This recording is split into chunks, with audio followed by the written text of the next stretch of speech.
I will focus on cutting needless bureaucracy and unnecessary regulatory red tape and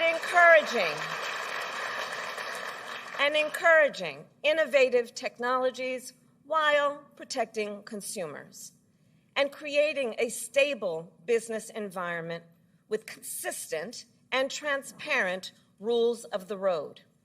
As president, I will bring together labor with small businesses and major companies to invest in America, to create good jobs, achieve broad-based growth, and ensure that America continues to define the future and lead the world.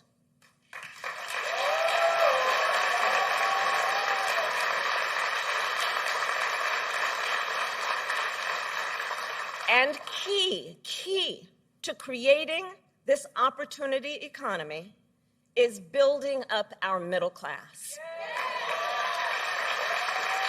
It is essential. The middle class is one of America's greatest strengths. And to protect it, then, we must defend basic principles, such as your salary should be enough to provide you and your family with a good quality of life.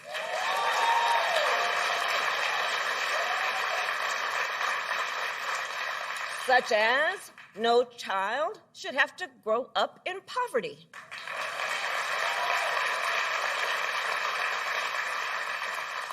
Such as after years of hard work, you should be able to retire with dignity.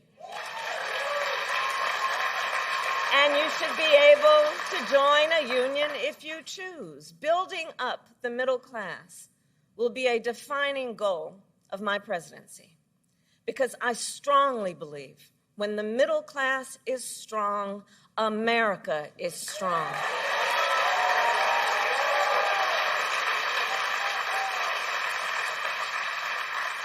So in the weeks to come, I will address in greater detail my plans to build an opportunity economy. And today, I will focus on one element that's on the minds of many Americans as they pay their bills at the kitchen table or walk the aisles of a grocery store. And that is lowering the cost of living.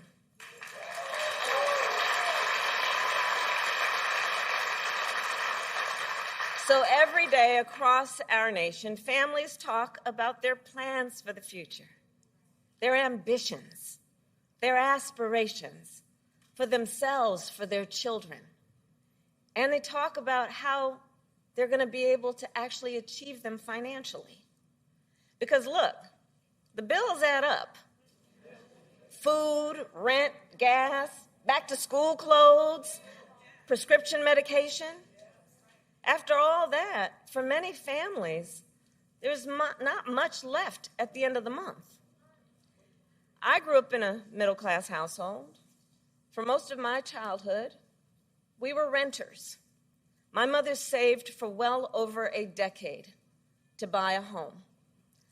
I was a teenager when that day finally came, and I can remember so well how excited she was.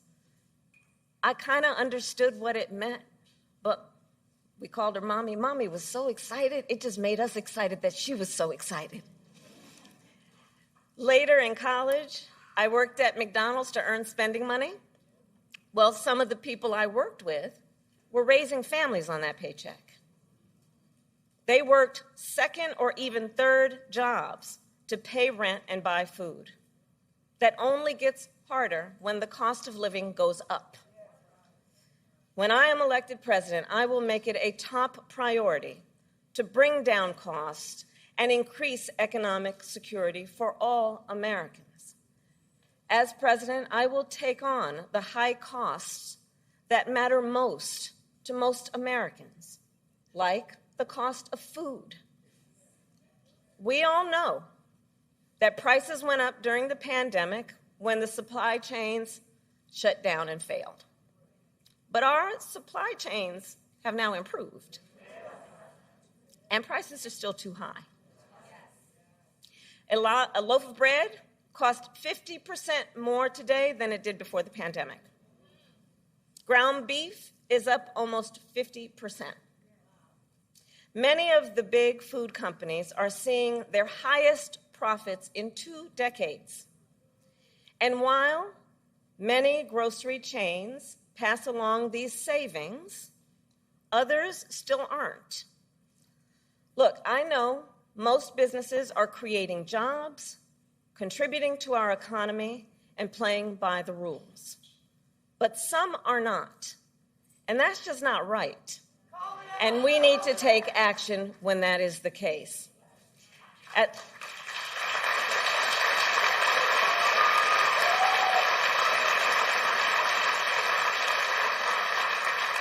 As Attorney General in California, I went after companies that illegally increased prices, including wholesalers that inflated the price of prescription medication, and companies that conspired with competitors to keep prices of electronics high. I won more than $1 billion for consumers.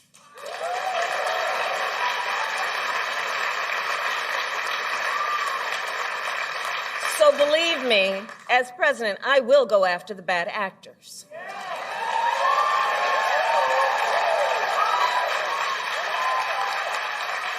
And I will work to pass the first ever federal ban on price gouging on food. My plan will include new penalties for opportunistic companies that exploit crises and break the rules, and we will support smaller food businesses that are trying to play by the rules and get ahead.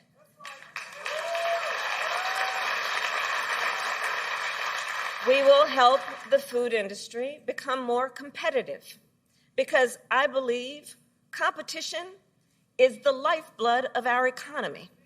More competition means lower prices for you and your families.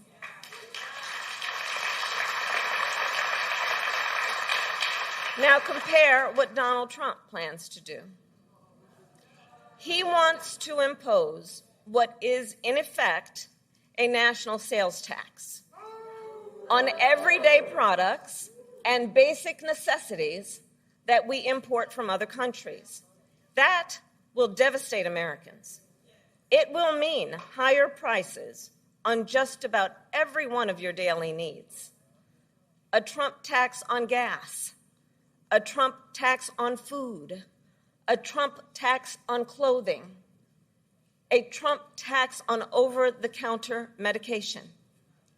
And you know, economists have done the math.